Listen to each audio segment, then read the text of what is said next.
Alright guys, welcome back to the M. Night Shyamalan review series. This is episode 9, After Earth. So another big blockbuster movie by M. Night. Is this any better than the previous one? After Earth stars Jaden Smith and Will Smith, father and son. It was an interesting idea, but it fits the movie well. And it takes place in this future. They're on a different planet. Earth has been basically destroyed and used up by humans. And they're fighting this alien race, and on this cargo trip, they're going somewhere, and there's this alien monster in the ship with them. Crash lands on this planet, and they have to find this beacon to signal for help. This world itself is actually Earth.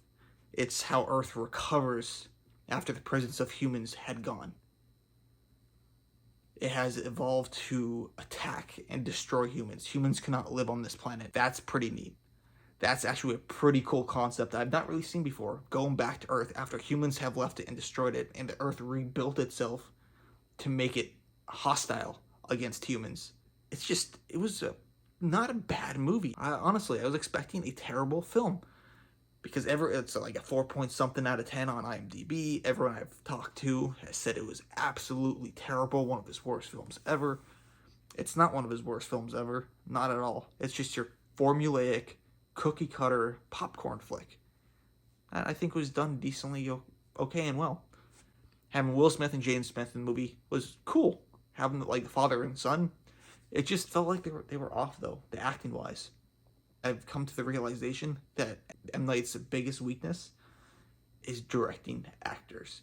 He has had so many actors in his films, from Mel Gibson, Joaquin Phoenix, Mark Wahlberg, Will Smith, and they all put on really hokey wooden performances.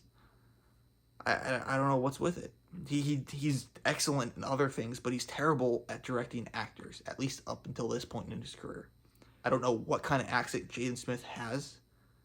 Like, is that his normal voice? Why does he have an accent, but the rest of his family does not? I don't really get that. But it's a neat idea. The father, who's this completely courageous person, he doesn't exhibit fear, which is how the aliens see you. They smell your fear, basically. And he doesn't exhibit any fear. He gets injured in the plane, or in the crash, and his son Jaden has to go find the tail of the wreckage to find this beacon to call for help. And the father has to kind of guide him there. It was a really neat story of this kid who's trying to be like his father, who's trying to find himself and whatnot. It was a relatable story, and I think we could all relate to stuff like that. I just thought it was done well. I thought exploring this world was fun. It was cinematically beautiful at times. The CGI hasn't aged that well, but it was still good enough for me. I was able to look past it. I thought the conflicts with the characters were done decently. It was a formulaic, predictable, but it was done well. Just because a movie's predictable doesn't mean it's bad. I thought the journey was fun. The alien creature itself, I didn't think it really needed to be there. I guess the movie needed to have a big villain character, and I was okay with it. I mean, it was okay. It was fine. I thought even the ending, fighting on top of a volcano, very cool. And Shyamalan sets that up throughout the movie.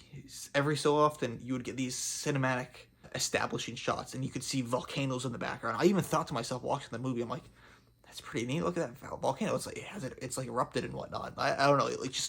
It stuck out, and that's where the direction the movie was going.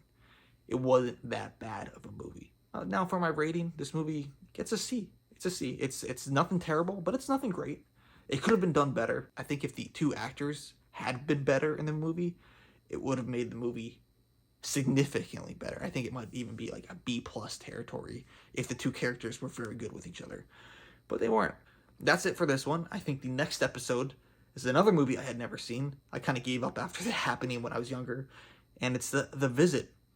I think that came out in 2015. Yeah, I think because these two films were box office bombs, he started to go back to the thriller horror movies that he had done in the past. But yeah, that's After Earth, and I look forward to the next movie, The Visit. I'll see you guys next time.